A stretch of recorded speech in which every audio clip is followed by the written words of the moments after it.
Hello, and welcome to the NOTstalgia podcast. A podcast where we discuss the retelling or continuation of pop cultural favorites as told through a queer and feminist lens. My name is Eric Lefebvre. And my name is Jessica Tercero. And this week we watched another show.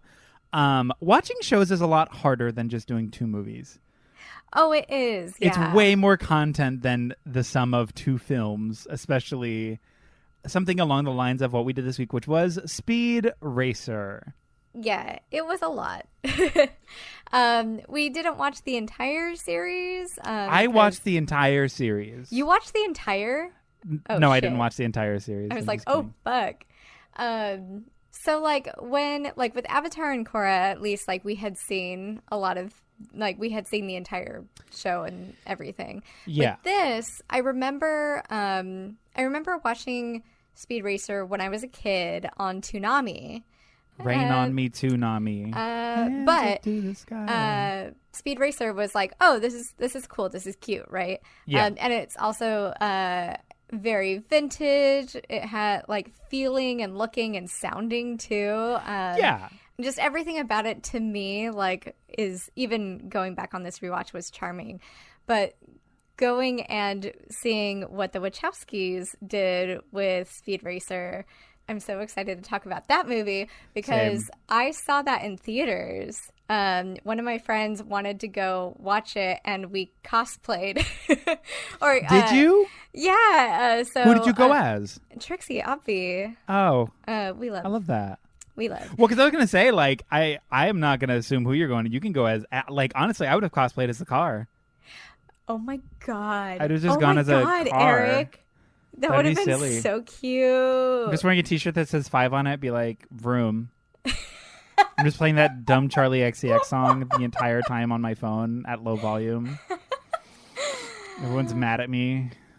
Who's this gay asshole in the theater? I love this Christ. image. Can you just, when we do eventually go to cons together for the pod, can that be your cosplay? Yeah, I'm going to do really...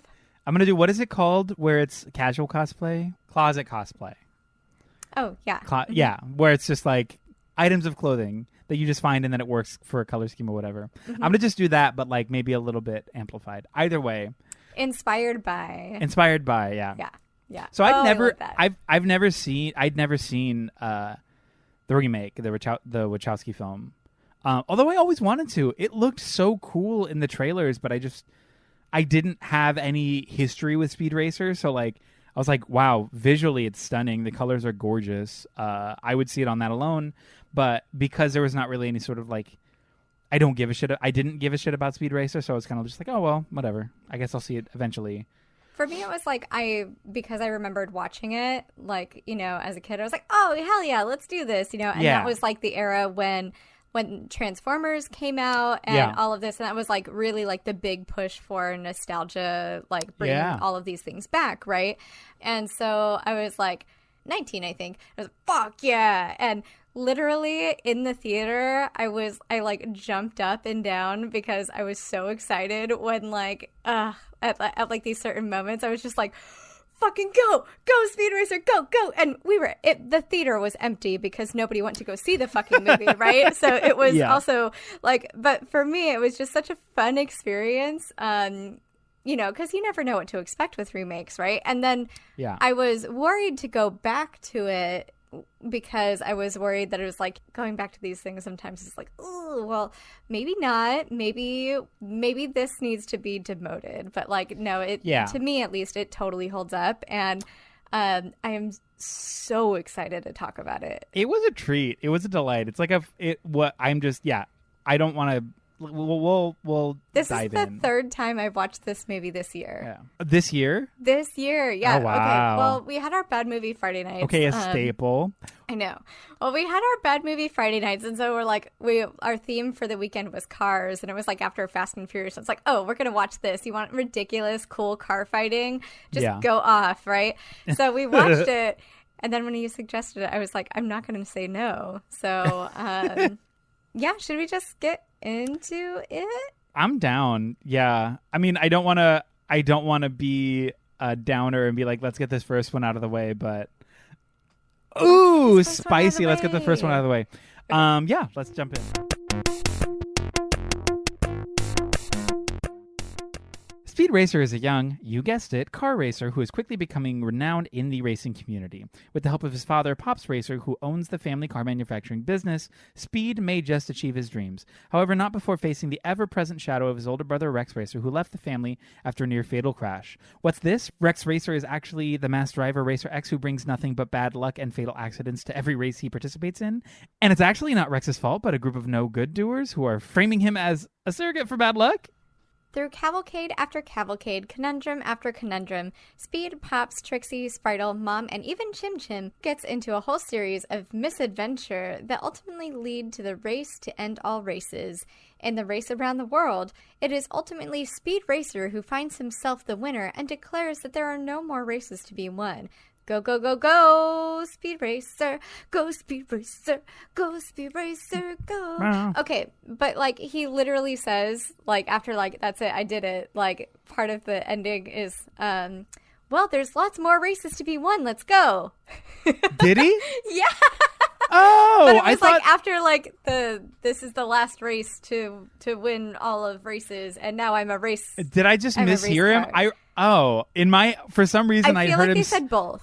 Really? Because I thought I heard him. He's like, there are no more races to be won. I'm the winner. End of my story. And I was like, oh, that's a funny, confident way to just be like, yeah, I'm actually done here. I'm finished. We did it. I feel like they said both because there was a lot of contradictory messaging and things in this show. So Speed Racer itself as a show, it is an old show. I will say, overall, a little sleepy. It's a little sleepy, but still, I think my favorite part of the show itself, the shots, the angles, the visuals, really fucking gorgeous and interesting takes. It'll be like the most angled down shot of like an airplane at shadow, and you're watching the drivers drive on like a dirt path, but literally there's no animation. It's just like moving textures and backgrounds. I don't know.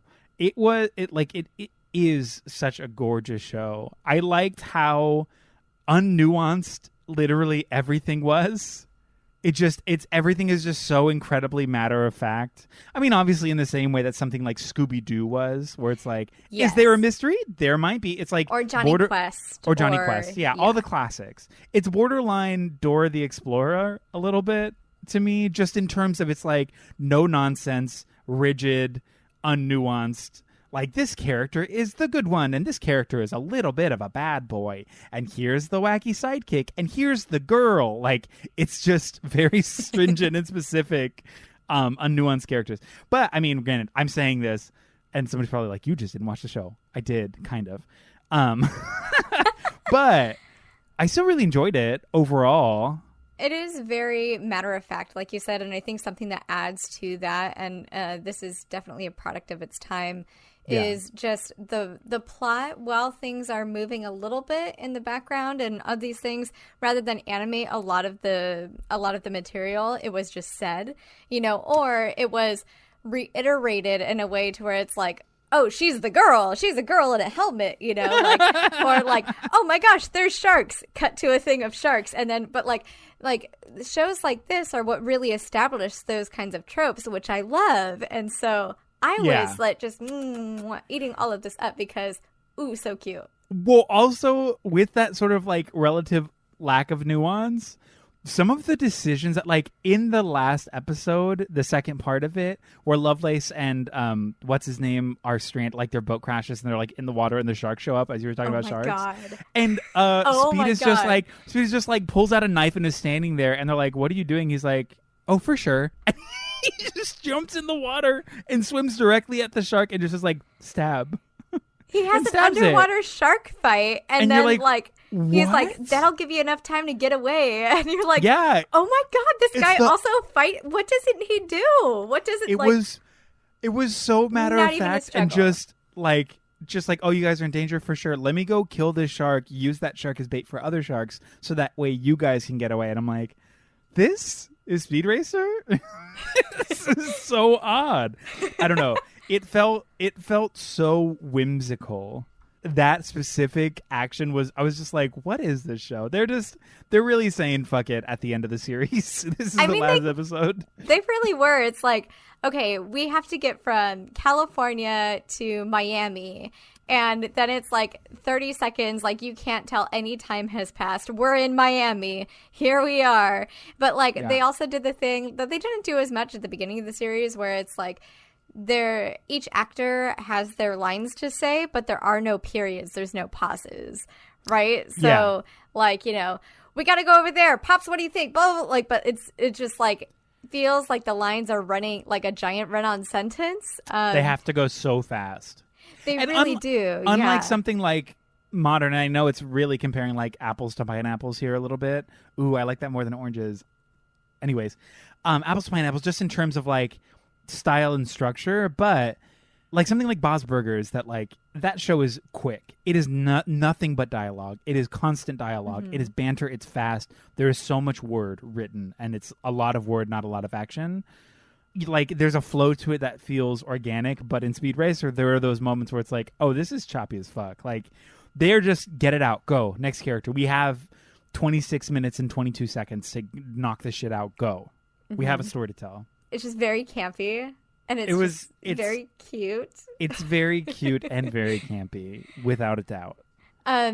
Definitely that car was built by somebody with OCD who must be prepared for literally every situation, because as somebody with OCD, I was like, you know, thinking about like watching all of these different races that he got entered in and all of these different scenarios that he got himself in. Like you have to plan ahead for all of that, right? And so my over planner brain was like, yes, right? Because he had already thought about every scenario with the car. It's like it needs a homing beacon. Yeah, it does need a homing. What if you get stranded somewhere, Speed? Like clearly you need a periscope for when you drive underwater. Absolutely. Like this is not even a question in my mind. It is a great plot device for like an adventure program, just to be like, how can we explain these vastly different arrays of adventure and like wacky antics they're going to get into. It's like, well, I programmed all of these different things into this car so this car can handle anything essentially. Fuck it, they're in space today. Okay, they're at the bottom of the ocean. They're in a volcano now. The car can handle it. Stay inside the car and you'll be good. You know what I mean? but like that's not as like a dig. It's like I like that because it very much is just, it was a very early cartoon, so they really had kind of created a framework for this kind of storytelling on television, just to get into that half hour of programming that they were confined to two. Although I know that they're not like the first to do TV, obviously. 67. TV, 67. I mean, TV'd been around for so long, but being one of the earlier televised cartoons, I think it definitely had to work out some of the more difficult bits, because animating in such a big way more often was much harder than doing just like a 3-cam studio sitcom or what have you. Like having to plan that out and have everything ready to air, especially when it's like harder. A weekly show. Yeah, exactly. You know? Every week you have to have a 30-minute program. And I know obviously you're gonna batch it, you're gonna do the season and like have it ready, hopefully. But even then, like, how many episodes are in a season? How many hours is that of animation that you have to do? Which makes sense for the show, because there's very little animation in it, generally. It'll be like a really gorgeous background and the camera will like kind of pan a little bit to the right and zoom in a little bit. And then it's like somebody standing at a table. Nothing in the thing is moving except there's 4 frames of like a turn and then a step. And then the mouth is just up, down, up, down, up, down, up, down. And I'm like, okay.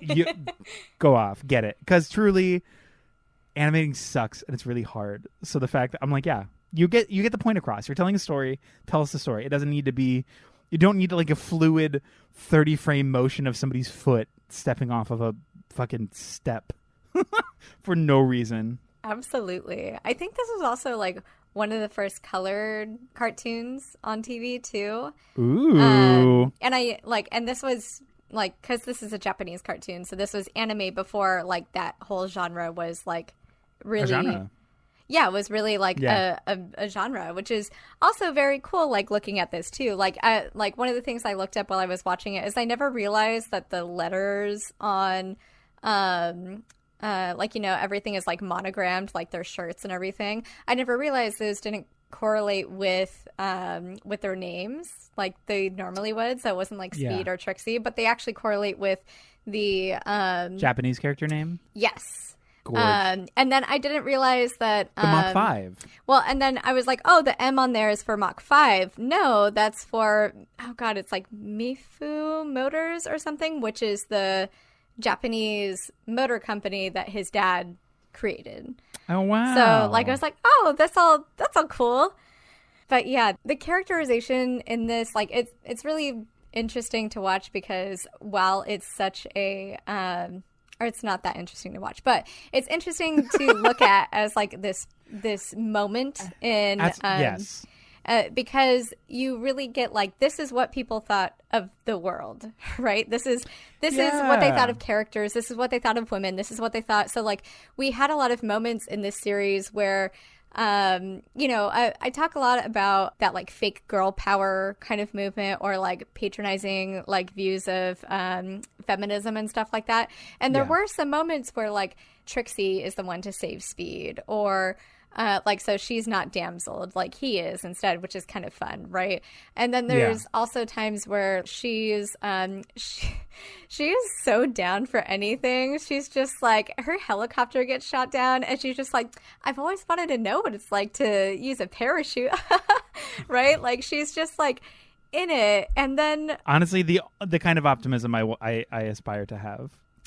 Truly, there's like a whole episode about like a woman not being allowed to drive. There's like where they're kind of like they're presenting these ideas, but then they don't follow through with it, or it's somehow it's changed. Like, and a really good example is the last two episodes, right, where it's the race for the world or whatever, right? And the person that's holding it is like, oh no, this trophy is not enough. You need to, like, I'm giving my daughter as a trophy too.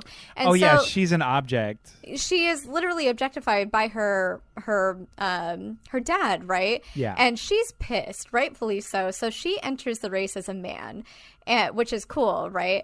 And she has her like grandpa or whoever with her, and they're kind of like helping her navigate. And she is trying to sabotage all of the racers, right? And so like it's painted in kind of like a negative light, like, oh no, you shouldn't do this, you know. But like in my mind, I'm like, she has every right to do this because she is fighting against like her literal objectification and like, you know, fighting for her autonomy. But then like, and so she starts out fighting for herself and entering this race and being here and existing in this space for herself to defend herself. And then, like, by the end of the next episode, because that's a two-parter, she decides that she's going to finish the race for Speed. Yeah. And so she's no longer doing this for her. And then she's like, oh, well, I'm going to do everything right and buy the book. And because, like, morals and all of this. And I'm like, girl, no, you don't need to do that. Like, you are literally, like, your freedom is at stake here, you know? Yeah. So, but if they would have, and sure, like, they do not insinuate a love interest between the two characters or that she is falling for him or anything, which I really like because I feel like, especially for that day and time, that would happen. Then Speed would not only have the moral high ground, but then he would also have the affection for having that high ground. But he was just like, hey, look, I don't like, you're great and you're going to be great for somebody, but that's not what I'm here for. And they shake hands and it's great. And there's none of that romance there. But again, like just that one line of I'm going to finish this for him was like, it took her autonomy away. You know what I mean? It did. I think generally in the story, it was interesting because obviously that does seem like a bit of an egg leading into the we're together now, even though we just met, but I love him. And the fact that it was in that moment, because again, she's like doing this bad thing to him and then they get into a pickle. He saves him and she's like, oh, should I do good now? Am I in love with this man who just saved me? Like, is that crazy? I get that idea of being like, I just nearly died, and am I in love with this person who just saved me? Sure. But the fact that they shut it down so quick, where he's like, nope, congrats. Yeah, they didn't love that really for you. entertain it. They don't entertain it, which is lovely. Incredible. Yeah, exactly. Yeah. It's hard because we only watched, however, 6 episodes? No, I watched more than that. How many did you watch? 10? Oh, okay. Yeah, I guess that is a lot. I don't know. But with that, you don't I didn't really notice a whole lot of that with Trixie. Trixie just kind of seemed, and again, because we didn't get the entire story of the series, because Trixie really did seem fairly just, yeah, I'm confident and cool, and Speed is sick, and I'm happy that Speed is really great and confident, but so am I, and I'm going to help however I can. Great. Well, and I love that, Speed stands her up, and it's because he's kidnapped or whatever, but she goes to his house and she's like, look, you were supposed to take me to a party. She's pissed. She's there to she's there to tell him what's what, right? She knows her worth. She knows her confidence. She knows, she's like, I'm good. I'm great, even. I'm fantastic on my own. We're together, sure, but he's doing his thing and I'm doing my thing. If he treats me bad, I'm going to be like, hey, you treated me bad. And I don't like that. I'm better than the way that you treated me, so let's figure that out together. I also loved her her reaction when she first saw Racer X, when she was just totally thirsting after him. She was like, who is this? I was like, girl, you get that. Yeah. That's, and Speed is there, and he that's something else that's really cool, is he doesn't feel threatened by anybody else. Mm-hmm. He's not hey, well, what are you doing? None of these things that typically inhabit men in that sort of way. Maybe it's because it's just so surface level. And that's so much of it. Yeah. That's the only thing, is because as much as I also want to say Speed, for how big of an ego he has, it's not really that toxic. He knows his confidence. He knows what he can do, and he'll show it. He's also not afraid to help people when it's the right thing to do, or whatever, without much praise for it. It's just well, I just did that, so great, go live your life now, you're fine, no pressure. But it could also be completely attributed to the fact that these characters are not very deep, are not very nuanced, they just exist. So it could be the robotics of character, or it could be the well thought and interesting non-toxic characters of the world of Speed Racer. Who knows? You know what I mean? Yeah. I don't want to put it past the creators of the show to be oh, you probably didn't write nuanced characters. But from a viewer's perspective, it did not seem very deep. And so for that, I do think that it is. Well, and that's why it started these conversations about these women's autonomy and all of that. But for these conversations that they're trying to have, another one that they were trying to have was fathers' expectations for their sons, right? Because first, we get Speed, and he literally can't do what he wants to do, because he's doing all of his actions are to try to please his dad. So he won't join a team, even though he's very good, because he doesn't want he knows that his dad is not going to enjoy that idea, and even though he wants that more than anything, he's still sacrificing that for his dad, right? And then they're even oh my god, this is one of the funniest points in the episodes that I saw, but they're trying to get Speed on their team, and they're I'll give you $1,000, and then this other dude is I'll give you 2,000. What? I'll give you 3, and then I'll give you 3,050 cents. It's oh my god. But then, there's moments where he's going to sell his car to give his dad money to build this engine. He picks his daddy up from work, which is so cute. I would pick his daddy up from work. It is so hot. It's stupid. What is it? It's silly at this point. But hot dads, come on, get out of my face. God. And Pops is just, anyways, I'm derailing, but yes. He does really lovely things. It does seem like him and his dad have a really good relationship, despite these moments where his dad is kind of toxic and a little bit, there is obvious tension, but there is obvious love there as well.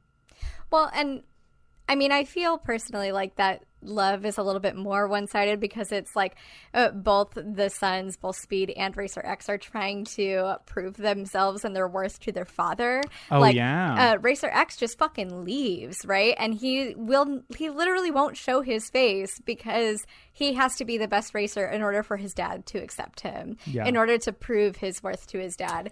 And like, there's this moment too where I think it was like, everybody was telling Speed to like stop or slow down or whatever, but he can't. And like, you know, and he can't because of the patriarchal society that he lives in and his daddy issues.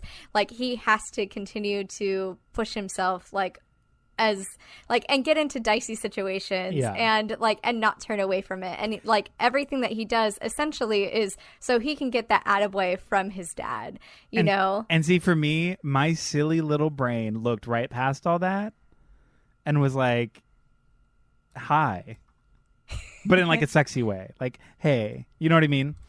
Sexy dad way. Completely, oh my God, it's too much. But yes, you're completely right. That is, they are pining for his affection, and there is this constant need to prove themselves for his approval. Which, I mean, I'll play the game. The game can be fun. I'll play it a little bit. I'm good at racing.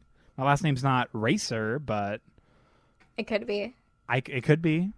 Okay, yeah, let's talk about Pops, because like I feel like in this version of this show, he is just incredibly toxic, and his behavior and shortcomings are all just kind of dismissed because he's smart with cars or he's hot, whatever.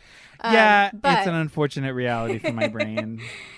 But like, he also like, at every point shows that he values himself and his own ideas more than anybody else, or at least in the episodes that we watched, where he like fucking wails on his sons. First of all, like, he tells them like, just because you won doesn't mean you're a racer, right? Doesn't mean that you're a pro, doesn't mean that this is what you are. And he tells them that they have like no skill, even if they win, or even if they just make a silly, stupid mistake. He's like, not my sons, you're awful, you're trash, right? And one son, he fucking pushes away to the point to where he runs away, and he's never going to see his son as his son again because his son is not allowing him that kind of relationship anymore because he hurt him so bad, right? Yeah. And especially with Racer X, right? He cared about the car more than he cared about his son and what actually happened to him, because his car was his baby. His car was what he put his life's work into, and where his son was just the driver. And that's what he nurtured. He obviously didn't nurture his son, right? So that's another reason why he was super pissed. And then he like takes out his anger on Speed again, where he can then only practice in unsafe conditions. And there's so many times where like they like kind of like do that thing where it's like, oh man, I shouldn't have done that, or like, you know what, he's right, but I can't stop this, or whatever, where they see what's happening, they see the consequences of their words or of their actions, and like, you know, towards each other, but they keep repeating the same mistakes and they don't stop themselves because they don't know how. In this is what it felt like to me. Yeah, I think just in the broader conversation about like men at large, it has more to do with like a lack of consequence in general, like a social consequence, but also like any sort of physical repercussions of that, even though they see like, oh, I'm being toxic and I'm hurting these people. Yeah, but that's just kind of me. So I'm just going to keep doing it because there's literally zero consequence for me to change. And because of the sort of male-driven patriarchal ego, it more has to do with, I'm not hurting and I'm fine, therefore nobody else is important or matters. You know what I mean? Well, and it's also too, like, then, you know, once he does recognize, like Pop specifically, once he recognizes the harm that he's caused, and, you know, he just kind of expects everybody, like, once he has that idea, that it's just in the collective hive mind of his family, right? Because, like, he gets pissed off that Steve Racer. He gets Happy Doodle. Oh my god. First cousin Steve Racer. Did you catch that? Like, Speed's alias was Happy Doodle for the race that he didn't want his dad to know that he was in. No, I didn't notice that at all. His race alias is fucking Happy Doodle. Happy Doodle. But yeah, so Dad finds out, like, he's like, Happy Doodle, the Mach 5, what? No, that's Speed. And he literally says, I don't know why he didn't tell me. I wouldn't be mad. When he's seriously fucking mad right there and just chewed his ass out like the scene before. And it's like, it's so silly to me. Which, to be fair, is also how I want to be with Pops. But that's besides the point. No, it's true. It's like he's literally reacting. He's like, I wouldn't be mad, but I'm mad, and that's kind of the comedy of it. That's supposed to be like why didn't he just tell me? You're toxic and you're bad at communicating, and you're kind of a bad father. You're just not good to your kids, and you're not good with anything but cars. Cars is the only thing you're good at, and you're exceptionally good at it. It's the only thing you actually love. Mom couldn't care less. Your children could not care less. Anything other than the car itself and your company, like your skill and your brain surrounding cars is the only thing that matters to you.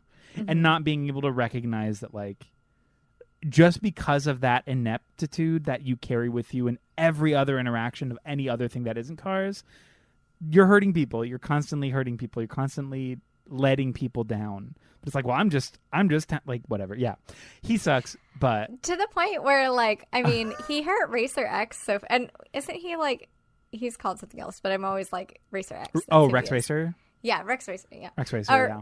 Yeah, which is kind of just the same name. Mystery X or Mystery whatever. But yeah, it's the same name, right? Anyway, Rex Racer Racer X. Say that 5 times fast. Oh, it's like the same phoneticism, but just mixed up. Is phoneticism a word? Is that a word? That's incredible. Danny, oh my God. Danny, if you're listening to this, which you will be, I'm assuming. Phoneticism. I hope that's a real word. Should I look? No, I'm not even going to look it up. No, I love it. I'm just saying, if it's not a word, it fucking should be, because it sounds very smart. Okay, somebody give me a goddamn degree right now. Jesus. Honorary degree me, please. Yeah. Hello, I'm exceptional and young and brilliant. Anyways, so Racer X is traumatized to the point to where he knows that Speed is going to need somebody to look after him because his father won't and can't. So he can't actually detach from his family. He has to stay ever vigilant and like just kind of like watch over his brother from afar, right? And he tries to help him and get him out of the race and stuff. And he doesn't even realize that, like his father, right? He doesn't realize that his actions have consequences, or like, you know, the magnitude of his actions until after his brother is hurt by trying to race him and prove himself to him because of this whole patriarchal society that they live under, right? Yeah. Because he's still, even in trying to help Speed with the relationship that he's navigating with his father, he's still using those same tactics or those same ideas, just in a different way that is ultimately still driving Speed to the same conclusion or to the same point. And like, sure, like Speed, and I'm speaking specifically about, I think it's the 3rd episode where they go into all of these relationships or like these relationship dynamics. But like then later on, like, okay, here, you know, like even the last point where he like, you know, he gives them the gasoline and he's like, well, you should never fucking help somebody because you would have won and now you don't have a shot. You're going to die here. And he leaves, but he leaves a gas can. Like, he can't just say like, hey, bud, I got you. Like, because that's not how patriarchy works. Yeah. Right. I care about you and I love you and I hope you win. Here's help. Like, nope. It's you suck. Anyways, I'm going to be mysterious and like just fucking cry. Go watch a sad movie and cry, you big baby. And like he still is like refusing Speed's help and pushing him away, and he's obviously afraid of failure because of like daddy issues and stuff. But like even when like he's offered help or some sort of something, he's still refusing that because he has to do this on his own, which like why can't you just accept help, you know? And then he sacrifices himself for Speed in a lot of the same ways that's it's just very cyclical, and it's cyclical, and it's also very just I'm gonna say boring, just in terms of like as a story it's boring, but it's also a very old story Which, yes, not to give it any sort of like leeway, but like, I mean, this came out in the 60s. I'm like, I get why you're relying so heavily on some of these tropes. I get it. Does it work today? No. Am I interested in it today? No. Do I think it's very boring today? Yes. Tropes that is, not the story itself, because I do think that like I did enjoy myself watching a lot of these, but yeah.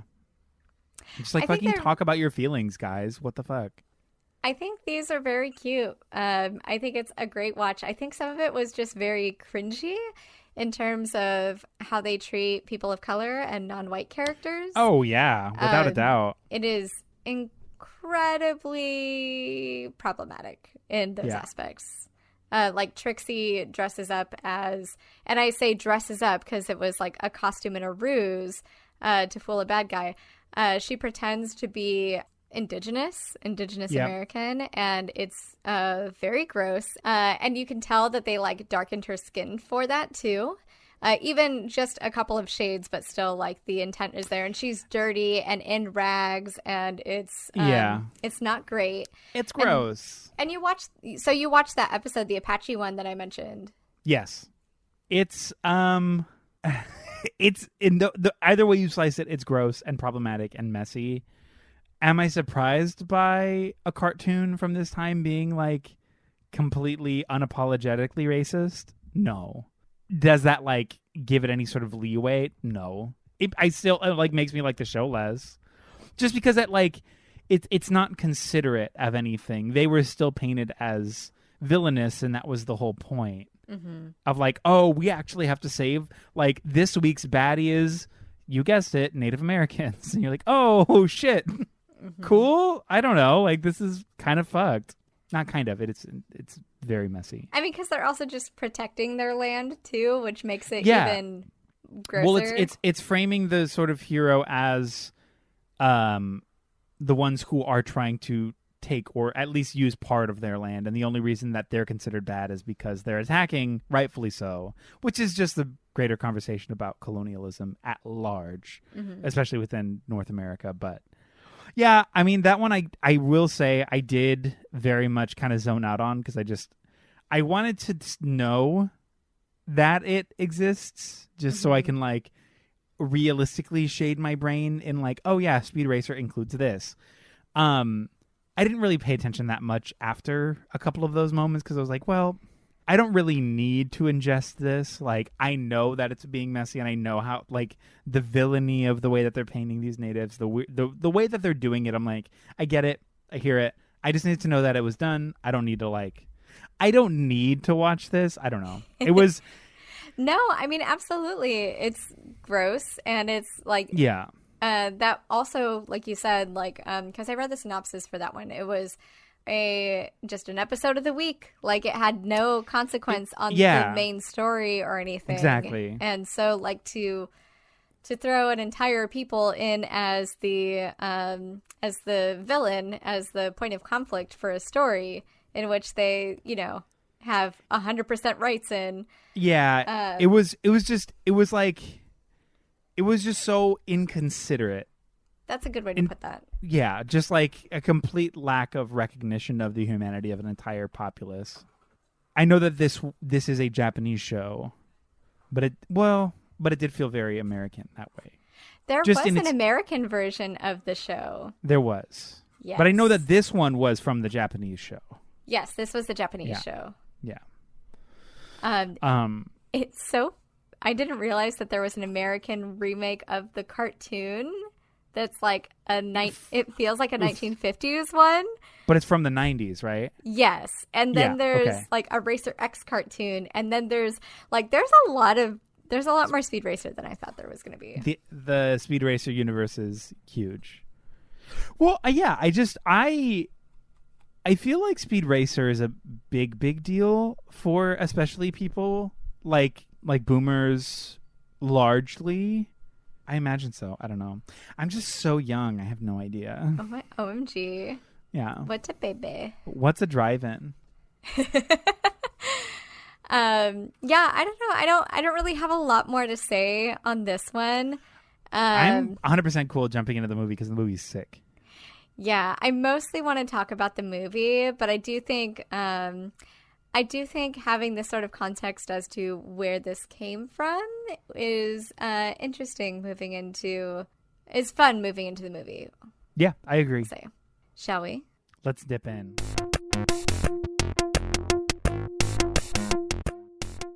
After the tragic death of his brother, Rex Racer, Speed Racer is here to ensure that the Racer family name continues to leave a shimmering legacy for the racing community.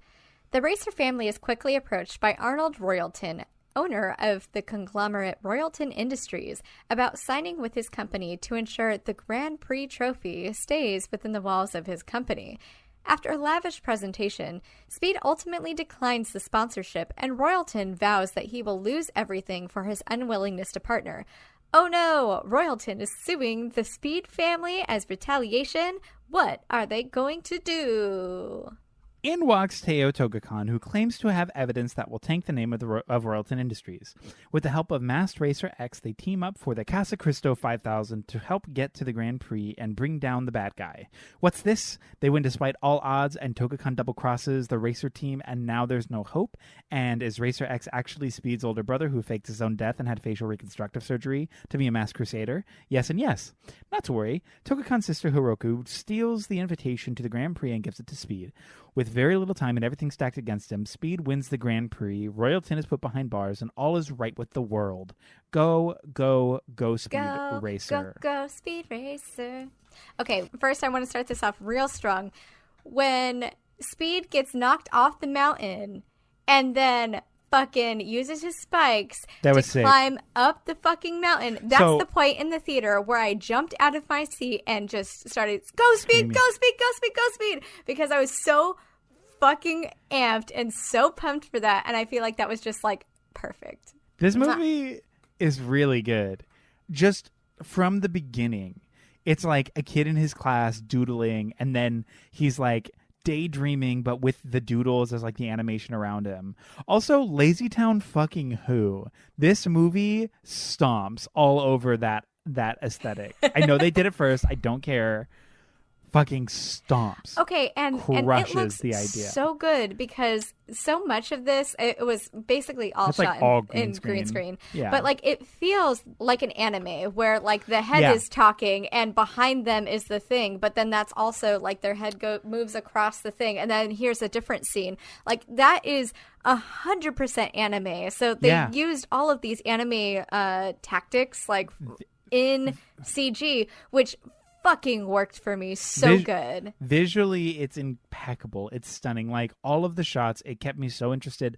The first, like, I don't know if it would even be considered act, but it's like maybe the good first 20 minutes of it when Speed is doing the race and he is racing against his brother's time. And there's like the ghost car that is like his brother's legacy who he's racing against. And then ultimately hits the brakes when he's about to beat his record to like save his brother's legacy, which was just like he looks over and he sees his brother's like hologram and then the tear falls and then he hits the brake. I'm like, this movie is so intense already. What? Excuse? And they're saying so much already in this. So as that's happening, you're getting like, it'll be like camera pan to Christina Ricci, who stun as Trixie. Oh my God. Oh my God. And then it's like, as this whole race is happening, then you find out that she's the girl in his class, and they do the whole backstory for almost every character during the scene of the race. As this is happening, you're learning about Trixie, you're learning about Speed, you're learning about Pops, you're learning about Mom, you're learning about everybody. About Rex. About Rex. You're learning everything in the process, so that way when he finishes the race, it makes sense why he lets him win. He loses the time, essentially. Mm-hmm. And that's it.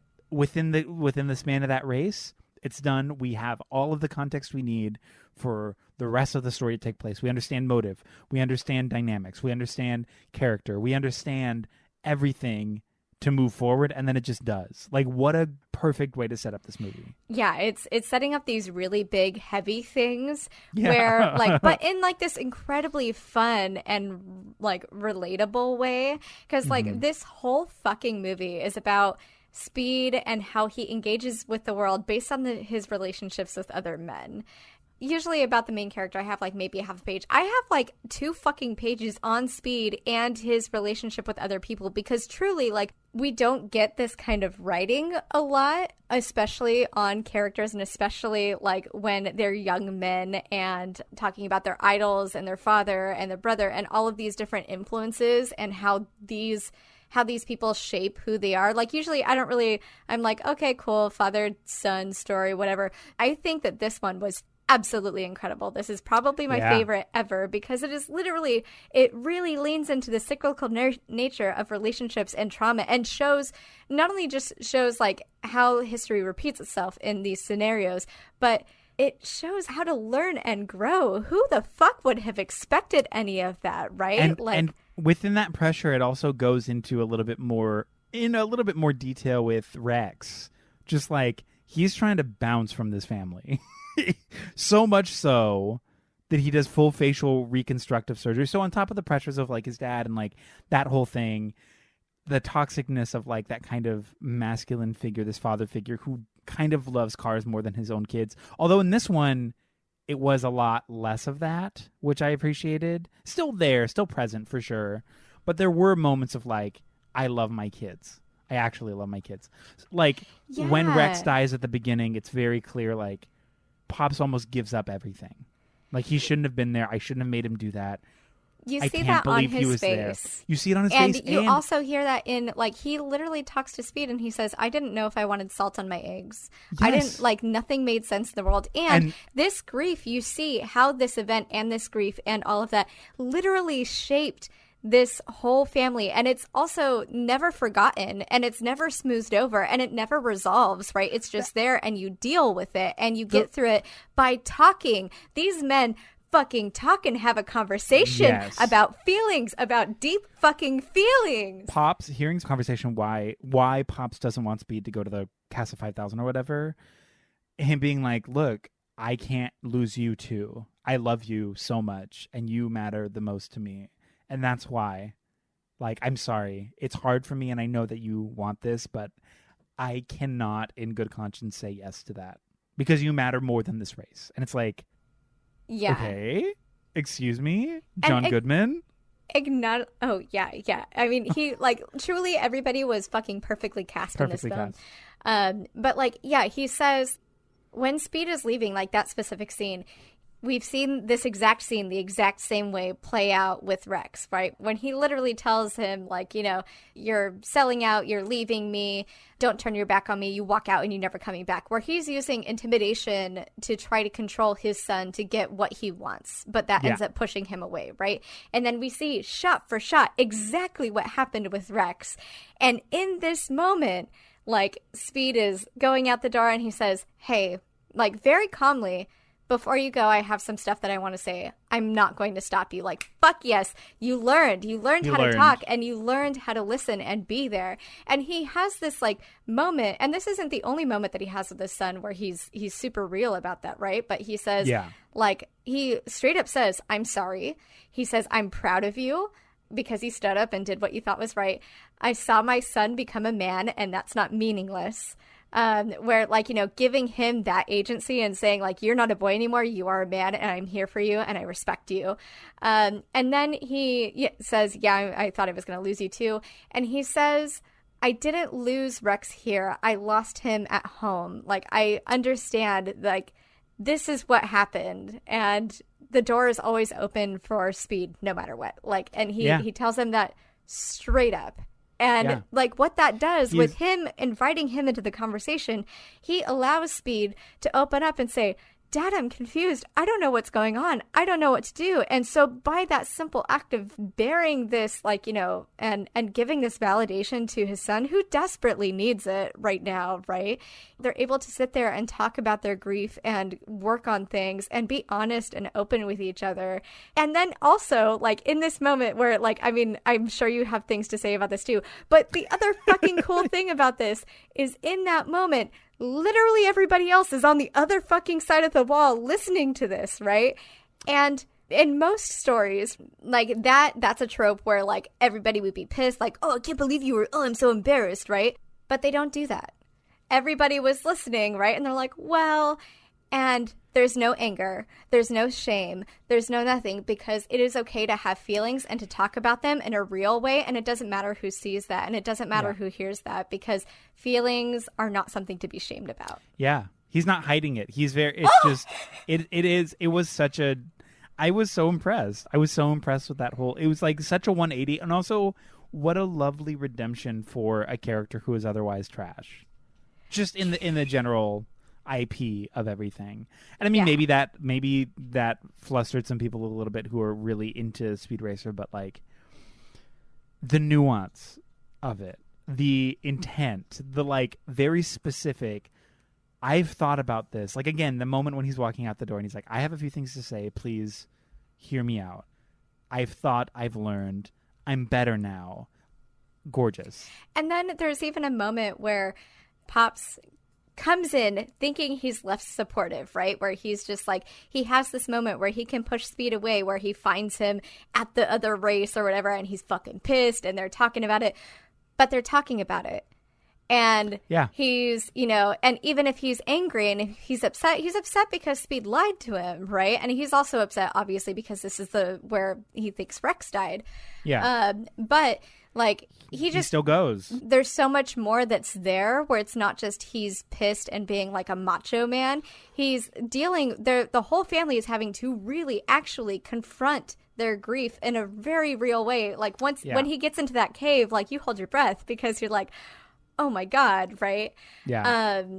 But yeah, he, like, even though he's angry, even though he's upset, he just still takes the fucking wrench and he goes and works it out. And he's like, I don't like this, but I support you and I'm going to do this. And that's the other, like, the first piece of advice that we hear Pops give to Speed is, it's your decision, Speed.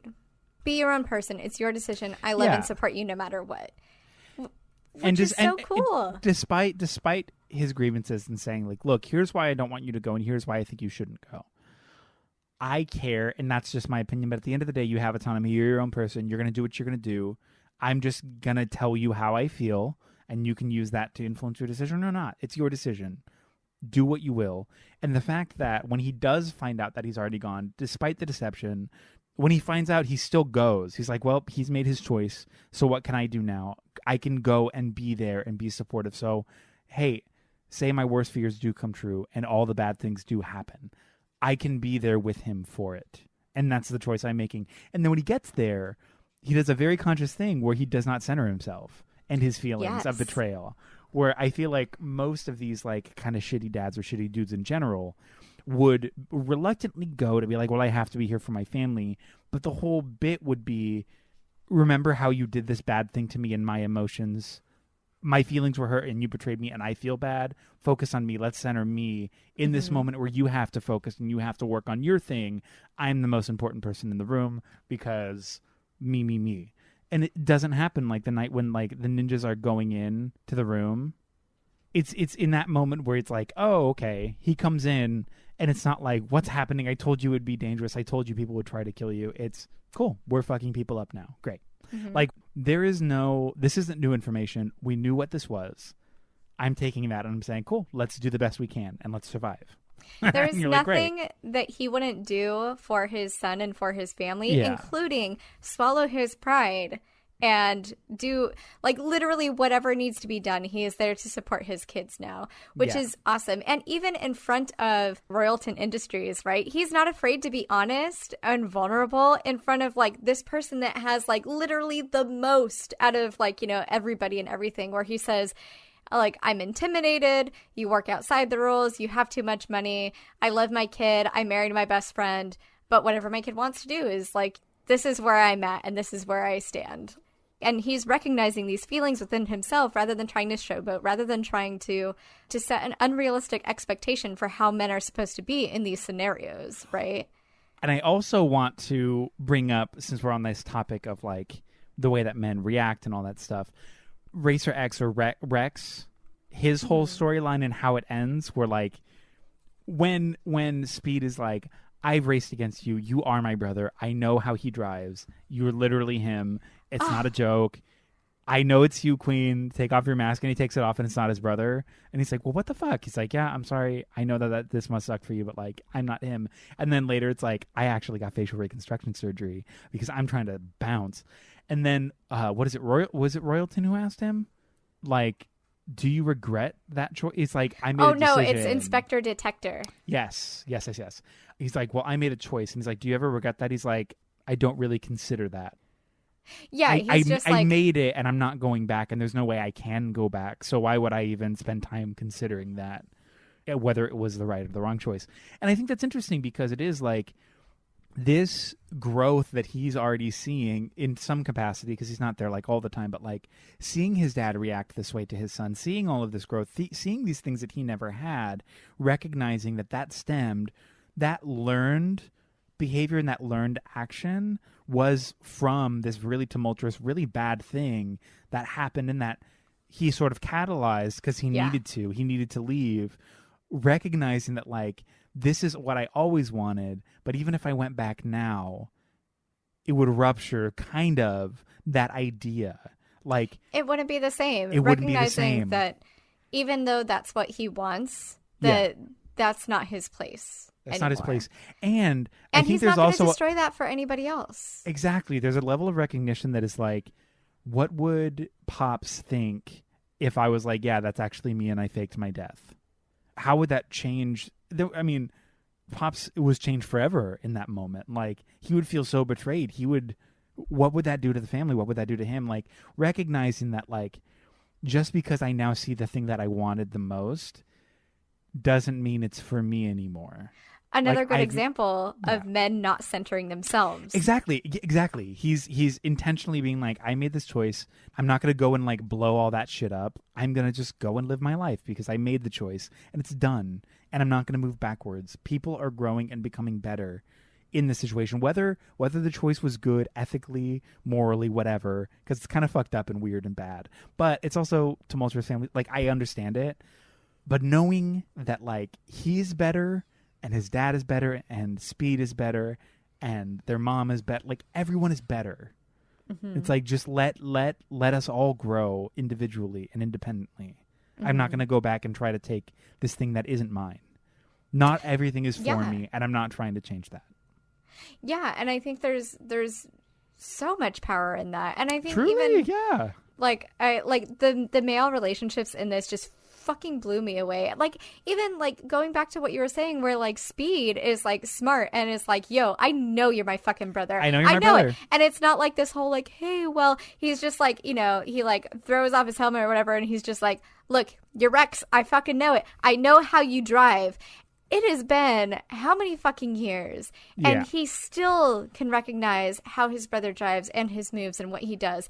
And so that's just another way that the writers are so fucking smart in how they weaved just how important Rex was to him and how like that true deep connection that Speed felt with his brother, you know, like. Well, and him teaching him to drive that opening scene, yeah, and they honored 100%. That without and let him have agency in his story by saying like, look, I know this, I fucking know this, and like, sure, like Rex still, you know, didn't center himself, and even though Speed thought that's what he wanted, like that wouldn't necessarily have solved anything, right? That would have made him, if Rex had in that moment been like, yeah, I changed my face, it's a whole thing. Like, his whole vision of life would just be, like, it would have been a completely different movie because Speed would have fucking spiraled.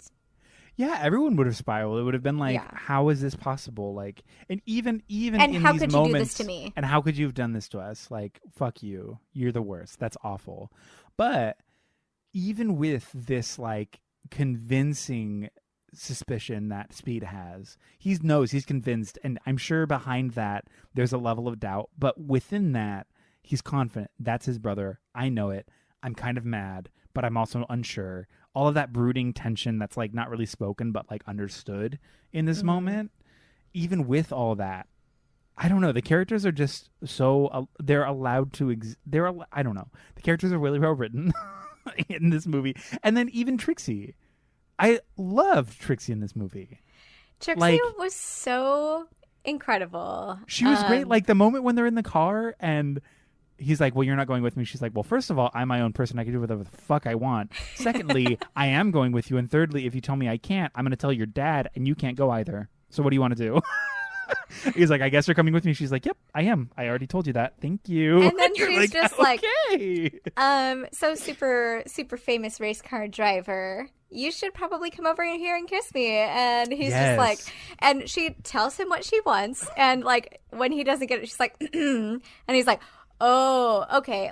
Like, also, our fucking introduction to her was her punching a mini Karen in the face. Yeah. Fucking great. After saying the R word, she's like, yeah, that's cool. Pfft, yeah. Fuck you, Boom. you asshole. What a great introduction. And then she's like, her entering the race as Toga-Con and like driving and just fucking literally kicking everybody's ass. And Speed is like, look, it's dangerous. And she's like, what the hell? Like, what? It's not dangerous for you? And she calls him out on that right away. And she fucking drives circles around all of those fucking people there. God. Yeah. Bitch, she's the coolest. She's so realized and good. She's such a good interpretation of who this character is. Because we do get glimpses of that in like the show. That level of like, oh, I'm capable. I can handle this. I know what I'm doing. I am just as important as you are, but I'm in control of my life and I know that. And here I am. So like in this, truly when they're going up the mountain like curve to curve and he's trying to tell her like, hey, be careful. She's like, shut the fuck up. Like we're both here doing this scary, dangerous thing, but like, do you think I can't handle this car?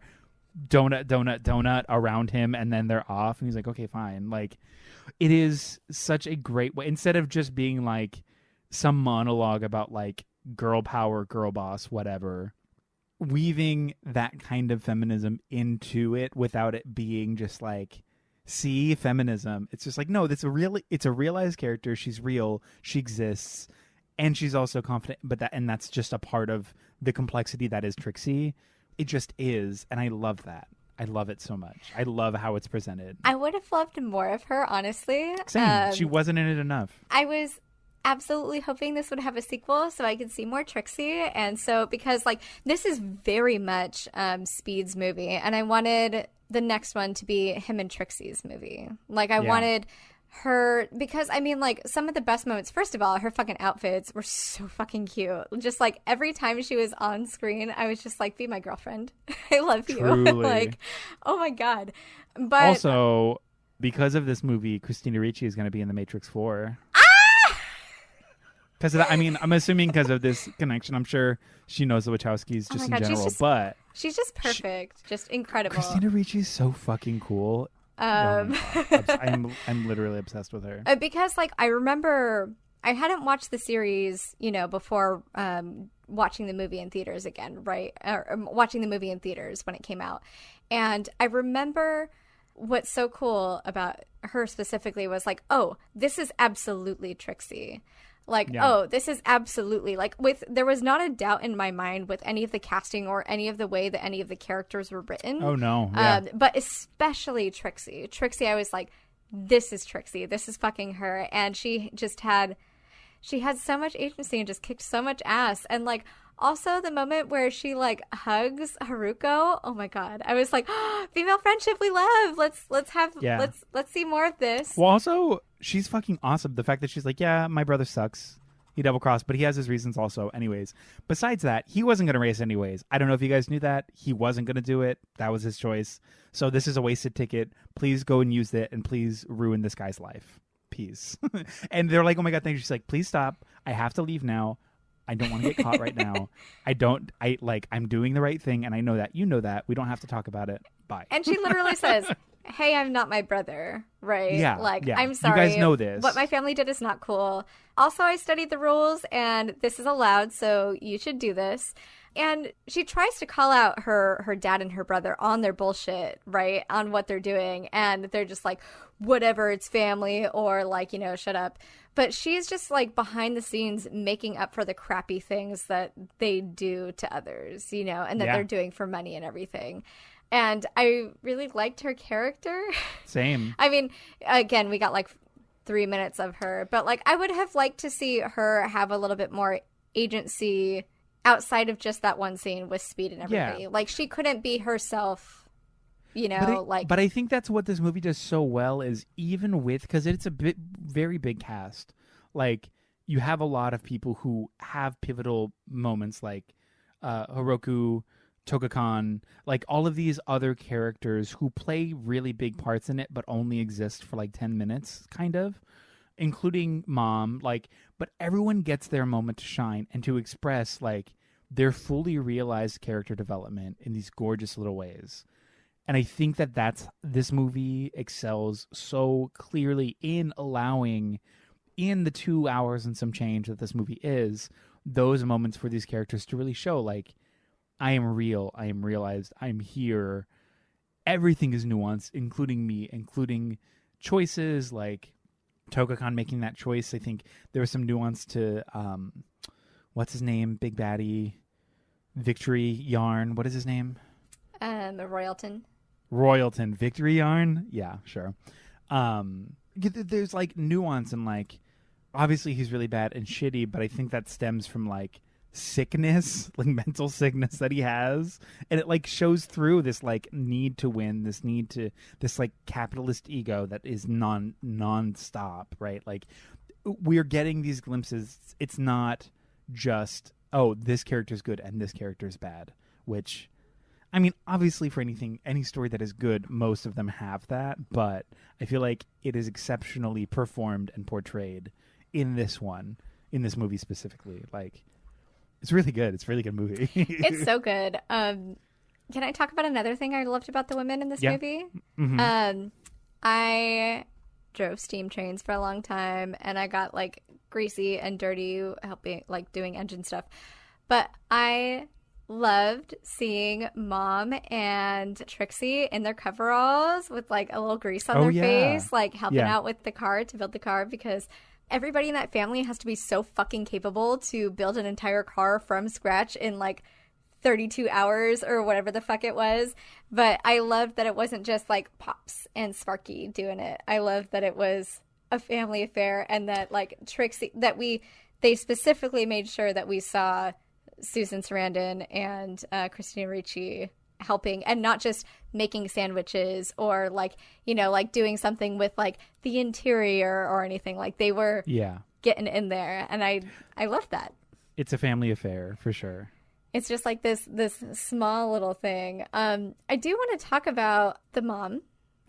I think a big part of the reason why Pops was able to have such growth in the way that he grew, obviously from Rex's departure and now to Speed and where he's at, is because of Mom, and because like and Pops says it quite a bit where he's like, you know, your mom usually stops me from making an ass out of myself, you know, blah blah blah blah blah. But she's always reminding everybody, like Spritle hangs up the phone on the person that's like trying to like call for Speed, and she's like, hey, that's for Speed to decide, that you don't get to make these decisions for other people, like other people. Like, so we see her even teaching the next generation to be kind and to be thoughtful and to allow people to have like agency. And then the whole monologue that she had with Speed was incredible, where she's telling him, because he's like worried, like, oh, everything sucks. She's like, when I watch you do what you do, I'm watching you make art. It's inspiring, and even though I'm scared sometimes, you take my breath away, and I'm just impossibly proud to be your mom. And I was like, like, I fucking cry every single time I see that. Like, every time, because goddamn. They are, well, her and Pops are both such good parents in this, in a way that is not exemplified in any other capacity from what I've seen of Speed Racer. The dialogue is so thoughtful. It is so considerate, and like really does take into account action and intention of like, even if it's written like he hangs up, like, sure, truly that moment of, hey, let him decide. That's his. Mm-hmm. Don't take that from him and make a choice for him. That's a choice for him to make. Give him the chance to do that. It's not, nobody's coming in here and ruining your life or making choices for you.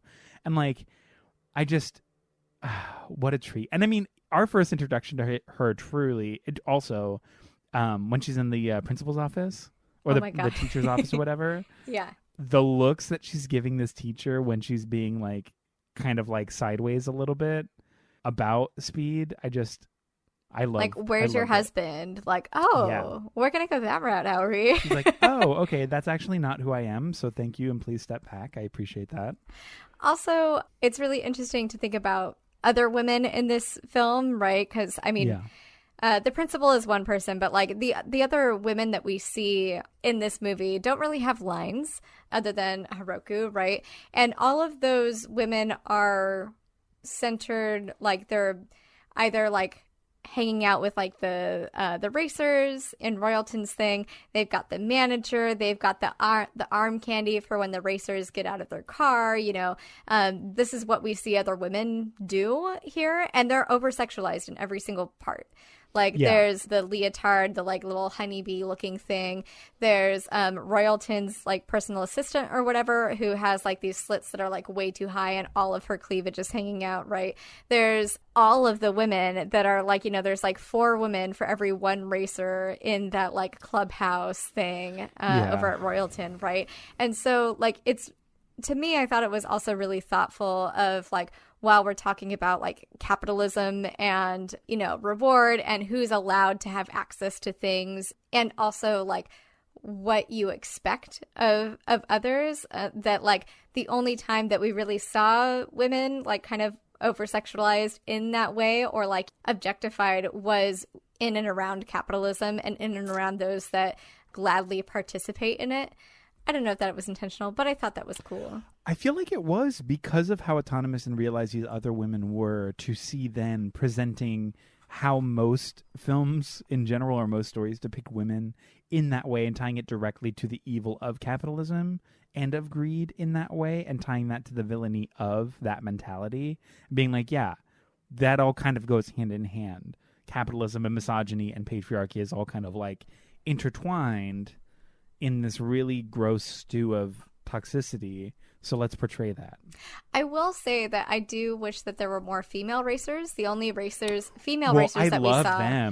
I loved them. But they were the only racers there, and they were all dripping in pink and bribed with diamonds. And again, like going off of that capitalism thing, yes, 100%.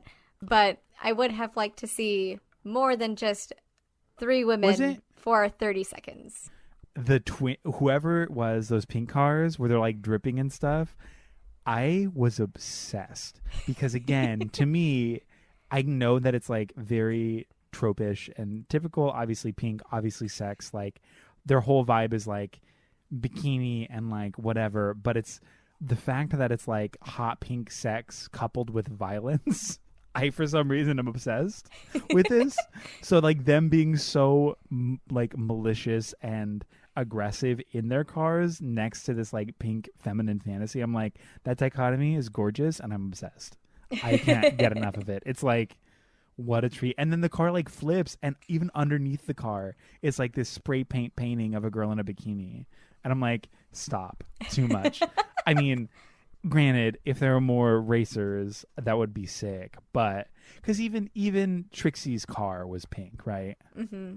And her helicopter. And her helicopter was also pink. So there's a little bit of everything like, that she wore basically had a pink element too. Was pink. Yeah. Which that also played like at least that color choice for her wardrobe played well into as an homage to the anime, right? Yes, exactly. And I feel like they kind of stuck to those color profiles. So I wasn't as mad about that, but I was just mad about everything being so hypergendered. You know what I mean? Yeah. I wish they would have played with it a little bit more. I do also, well, I guess I want to talk about Speed and his relationship with people, with everything, like, and how, like, it's all shaped him. Like, I already loved this movie, and then I was going through and I was, like, organizing my notes, and I was like, holy shit, I fucking love this movie.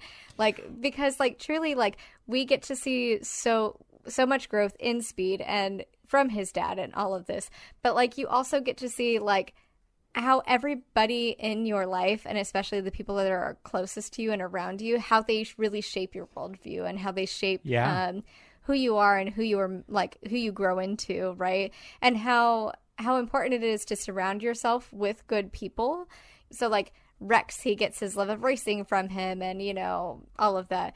His dad, like, he is able to talk about his feelings from that, right? And he has like a good blueprint of what masculinity looks like when you are being vulnerable.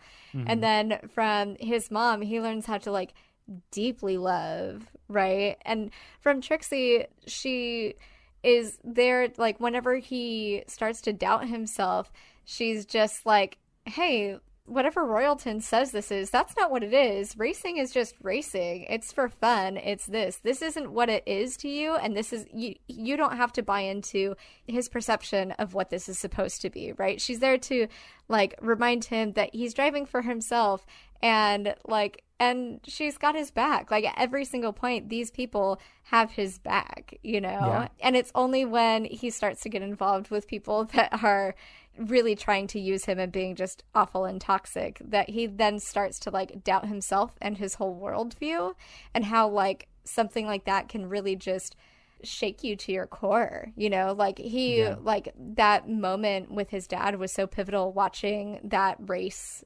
And for Royalton to just say, oh yeah, that was fixed, like that moment shaped his entire future. And so for him to find out that that was fake, then he has to re-examine what his entire life is based on and reform that relationship with himself and with the joy that he found within racing and the joy and connection that he found with his dad and with his partner and with all of this. And so like realizing that even though something is fake or something could be harmful or problematic, like those feelings and memories that were based off of that, like that still is valid, you know? Yeah. And I don't know, I think there's just something really cool about all of that. Well, yeah, like just to add on to what you were saying about those unique and interesting looks into how his relationships, or how his like, how he himself is shaped by the relationships that he has. Like obviously we're getting the sort of intuitive lesson from his brother, like how to just follow your gut. You know, you're confident you have it, just do it. And then in that moment when he's considering the partnership, that whole like, let me tell you what racing means to me in this moment. Like I know what this means and I know how good this can be for me, but I am also a part of this family, and these things matter to me more than whatever it is you're telling me. So let me tell you about these really important things, this very specific time with my dad and what it means to me, before I say anything about this. And then it's like, yeah, that matters more to me than this. And this is literally the antithesis of everything good happening out here. So it's a no. Like I know what I'm worth, and I know what is good for me. And which plays into like the relationship with his brother, like following your gut, following your intuition, knowing when something feels right or feels wrong in this moment, allowing those two very unique relationships to influence. Like, yeah, I'm going to say no, despite this being what on the surface looks like a wonderful opportunity, because this is not correct for me. This isn't the right choice. And I know that. And I learned that from these relationships with people that I love. Yeah, I think it was brilliant. And I also think paired with Royalton, who is like every fucking CEO, who is like, I built this from the ground, like has this like small business fantasy, and he's like, oh well, you know, I mean, we're just a little family here, you showed me your family. Yeah. And I was just like, oh my god, fuck this guy. So and I feel like they never give you a moment where he's like truly humanized, because like when you have that status and that wealth, how can you? Jeff Bezos literally just went to space to get a new perspective on life. Fucking what? Like that you're so out of touch with humanity that you have to leave Earth for 5 minutes. In the same way that a lot of straight guys do hallucinogenics for the first time, and they're like, I've discovered empathy. Jeff Bezos had to go to space to even consider the idea of empathy and that other people, of humanity, that people exist and have lives. God, I hope he dies. I really do. It's just awful. And he's like one of those people that is like, the rules don't apply to me. Like I set the rules for everybody else. Like, and you even see that like with, and I'm pretty sure that this is intentional, where it's like, you know, they're in the car and there's like all the segways that are following the lines that are like supposed to be those lanes. And he's just kind of like, going drifting, in and out and drifting and all of that. And everybody's having to like go around him when he's allowed to exist outside of the rules that have been created and that he created for everybody. But like he expects everybody else to follow that. And if they don't, then you're going to get hurt. And then also just the whole relationship with what's his name? Like Platinum Lugnuts. What was that guy's name? Cannonball. Platinum Lugnuts. Congrats to me for that. Mwah, chef's kiss of a name. But that whole thing of like kind of selling your soul and like the look he gives Speed on the way out, where it's like, yep, he'll literally make your dreams come true. Everything he says he'll do. Great. And then they're leaving and he's like, hey, this is bad. This place is evil. Please don't do this. Sort of. Yeah. Assumedly, I know that there's probably a little jealous tinge to the look as well, but and then like the whole last race where he's like the one to beat. Cannonball is like the record holder or the official reigning champ of this race, and then the only way to like stop him is to cheat. And then let's dip into the fucking car action and the oh my god, car can choreography? Because fucking it's so well done. Car fighting. Look, are you kidding Fast and Furious has shit on this fucking movie. They have fucking nothing. No, truly, like it. I could not believe how much of it there was and how good it all was as well. Because usually there'd be like one really good like fight scene or whatever, one really like nicely choreographed, like gorgeous hero sequence that like that's the one that we love. But throughout it all, like I never got tired of him jumping over cars. And punching people in the face while he's jumping over the thing. Amazing. Oh my god. Or like what was the when they're in the 5,000 or whatever? I think it's him, or is it his brother? X. I forget who it is, but like it's like a jump sideways, but then knocks the other car and spins it. That car sends into another car, and then they land. There's a whole cloud of mess behind them, and they keep driving. And I was like, I think the announcers of the Grand Prix 2 were like, what was that? like freaking out over the move. Either way, all of it was gorgeous and cool, and it just looked like beautiful because everything was so intentionally vibrant and so primary and so like intense and like yummy candy. So seeing yummy candy cars doing yummy candy flips all around each other and just like literally the cars flipped in tandem and punched him in the air, like punched his face because they were that close. And this car, and I'm just like, ugh. And then they're like literally throwing and fucking hitting and doing like, and they're like spinning all the way the fuck over these wacky ass like Mario Kart-esque tracks. Yeah. And it's so good. It's so good. Bees? There was bees? Somebody was going to throw bees at somebody? Obsessed. Like, obviously an oil slick, obviously a saw, obviously. A tire. The tire battle? The tire. Oh. Well, also the fact, like, I know that this was in the show, but, like, if you get a flat tire and immediate, like, regrowth or whatever, like, your spare will just, like, obsessed. Also, and then the tire spikes. Come on. If you crash, then you just go into this cute little bubble. What a cool element to add. Like, we're family friendly, and it's also cute, and it's on brand. It takes away the severity of death because there is an assumption in this, like, if you get into an accident, you will probably die. So for them to throw that element in there where it's like, yeah, it's a race, but, like, we've developed this so, like, you won't really get hurt. And that also makes Rex's death even more wild, right? Yeah, because it's not just like every race 25 people die. Nobody's supposed to die. That's the point. Like, they've developed this. This is why retelling stories can be good. Who would have looked at Speed Racer and been like, yeah, I can do so good with this. Let's like, do that. Yeah. Let's true. fucking do that, right? This is a great example of you actually can do incredibly well with with a nothing show and turn it into something incredible where we're having these awesome discussions on masculinity and different portrayals of that and overcoming trauma and talking about your feelings within a patriarchal society. And like, I mean, seriously, I can't think of another film where that whole thing with Pops and with the sons and with like talking about feelings. I can't think of a film where it was done better. Truly.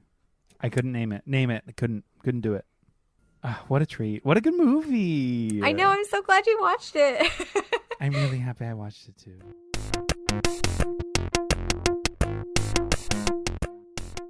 We've made it back from the trenches. We're here. We've arrived. Hello. Eric. It is yes. What did you think of the original Speed Racer? Who was it for? It was for general consumption. I think, yeah. In the 60s, it's hard to have something that is... It's not like pegged for an audience. It's pegged for like wide audience consumption. Yeah, I think also it was a cartoon that was fun for like the dads to watch with their kids because like it's about cars and cars are manly. Yeah. Did you like it? Yeah, I liked it enough. I thought it was fine. I'm not taken by it. The show was okay. It was a little boring, a little snoozy. I thought it was beautiful, but that was kind of it. What did you think? Did you like it? I feel the exact same way. I do like it, you know. I liked it when I was a kid. I like it now. It's great to just kind of like have on in the background in the same way that you would do that with like I've done that with some of the older Hanna-Barbera stuff or the old Star Trek animated show, which is also such a treat. But yeah, like, so for me, it's just that vintage classic cartoon vibe where like these tropes that, I mean, you can see where all of those tropes come from, where it's like, gotta go to the shark, blah, blah, blah. And it's like, here's the shark. Okay, cool. Now we're over here. Like, you know, like these things that like spawned so many jokes and this like, and a whole new branch of comedy was, or like, I like that. And I think it's very sweet and charming because it's not trying to do that. That's just what it is, because that is when it came out and that was how you told stories.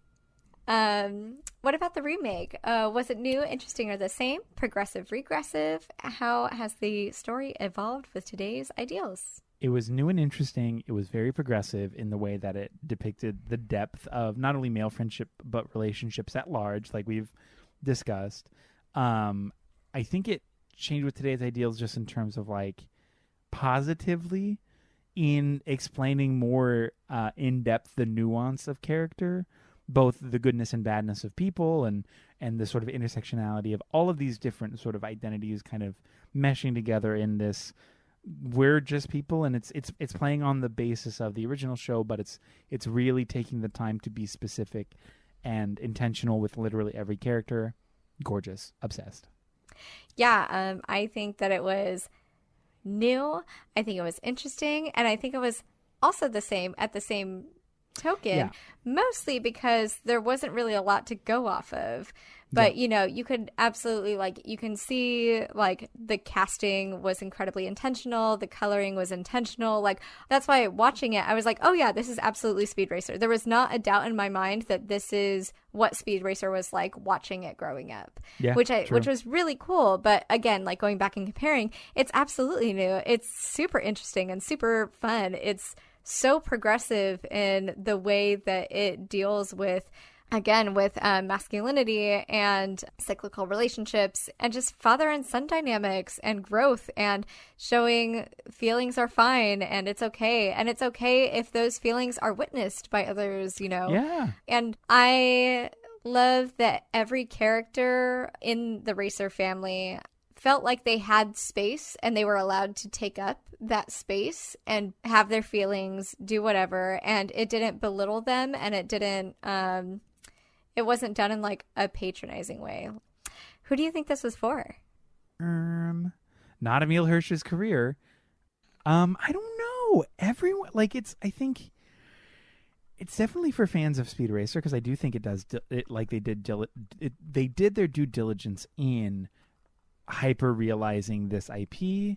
I think it's for, like, I don't know, it's for car people, it's for cartoon people, it's for good story people, it's for action people, it's for funny people. I don't know, it's like, I feel like it's really for a lot of different people. I don't really have like an interesting quip, and I'm being genuine and earnest here, but I do think it's for a lot of people. Everyone. I'm gonna say everyone. Yeah, I think that this is a movie that can be for, like, generally when you say like E for everybody, like it either means it's very, very bad or it's very, very good. Yeah, exactly. There is no in between.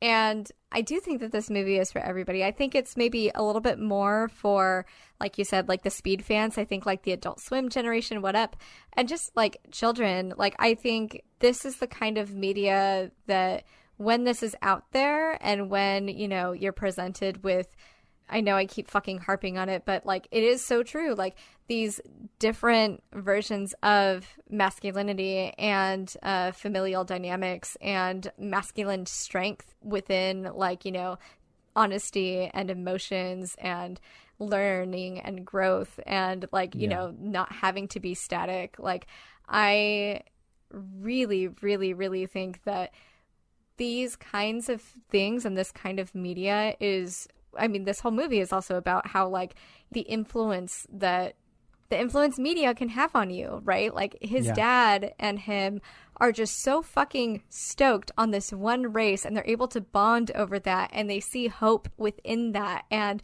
it's just so, like, it really changes who they are. And, like, so seeing something like this, even if it's just like, you know, like you watch it on like a Sunday with your mom or whatever, and you're like a kid, like, that's presenting you a new idea that even if you don't recognize it, it's there, you know. And it's because when you look at Pop's character, right, he's a boomer, right? He's very much a boomer. He's very much like, you know, like, oh, I'm a small man, you know, with my humble shop. And, you know, like, really, like, the character of Pops, like, could very easily just be like a shitty dude. Just be like, which, as he was in the first, but the fact that this is a way more interesting version and a more human version of this character. The only thing they changed with this character is empathy. Empathy, yeah. They literally were like, hey, understand that your actions and your sort of like masculine abusive tendencies affect people. And he's like, oh, for sure. Let me just tell my kids I love them. Yes, you're a better person now. Please, just, that's it. And that changes everything. That's all the context. Everything. And that gives context to the characters. That gives context for you as the viewer and all of that. And that changes my reaction to him as a character. So, like, I think... so boring. Oh my God, they are. Yeah. And I, like, so watching this again, like, you are able to see how this works. And the more media that we have like this that normalizes these kinds of male relationships, I think is great. Yeah. So E for everybody, but truly because it is. Did you like it? I loved it. I thought it was fantastic. I liked it more than I thought I was going to like it. I thought I would like it. I thought I would enjoy it. Just visually, the Wachowskis and Christina Ricci, I was like, cool, I'm on board. And John Goodman, sign me up. Here for it. I was surprised by how good it was, and I really, really loved it. I thought it was fantastic. Did you like it? Oh my God, I loved it. I still love it. I still want to be Trixie. Oh my God, she's so cool. She's so cool. She's so cool. I love this movie. I will watch this movie every fucking day. It is so good. It's great. So good. I think that's it. If you want to talk more about Speed Racer and how fucking good it is, hit me up. Hit us up. But yeah, thank you so much for listening. Don't forget to rate and review us and follow us on social media and all of the things. Also, don't forget to go subscribe to our Patreon. We have a whole different show there. Similar, sort of a companion piece. Anyways, you'll get access to all of that for as little as $3 a month. You'll love it. You have input on some of the episodes that we're doing. Just come chat with us and like give us a little bit of money. But also go check us out. We just started a TikTok. OMG, we did. So go follow us on TikTok also, because that's where people are getting some whatever. And we do love a little bit of attention. Not in like a gross, like hungry capitalist kind of way, but in like a kind of fun, post-capitalist, kind of ironic, but semi-genuine, earnest love of just affection. So go and make that happen for us, or help us make that happen for us as a group. Thank you. At NOTstalgia Pod on TikTok or NOTstalgia.pod. Yeah, that's NOTstalgia.pod. NOTstalgia.pod. Is that on all? That's on all of our except stuff. For Twitter. Oh, Twitter's the weird one. That one there. But we don't really twit. We don't twit. We're not tweeters. No. Unforged. I had to get off Twitter. It hurt my brain. Oh, and by it hurt my brain, I mean it made my brain sad. Yeah, it's a bad place. It can be a good place, but place. it really is just a lot of stuff. But anyways, go follow us on stuff. Our artwork and music is by Eric Lefebvre. Editing is by Danny Barkley. And thank you again for listening. And thank you, Eric. Thank you, Jess. And remember, stay cute. And stay critical. Bye-bye. Bye. Bye.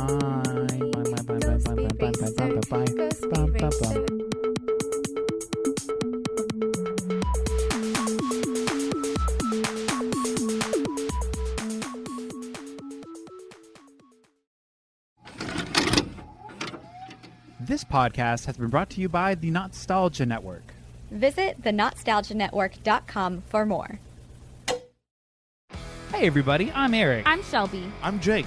And we are the band Lousy Advice from the Lousy Advice Podcast. Come listen as we draft artist and genre-centric best of lists. With the help of our closest friends. These lists are canon.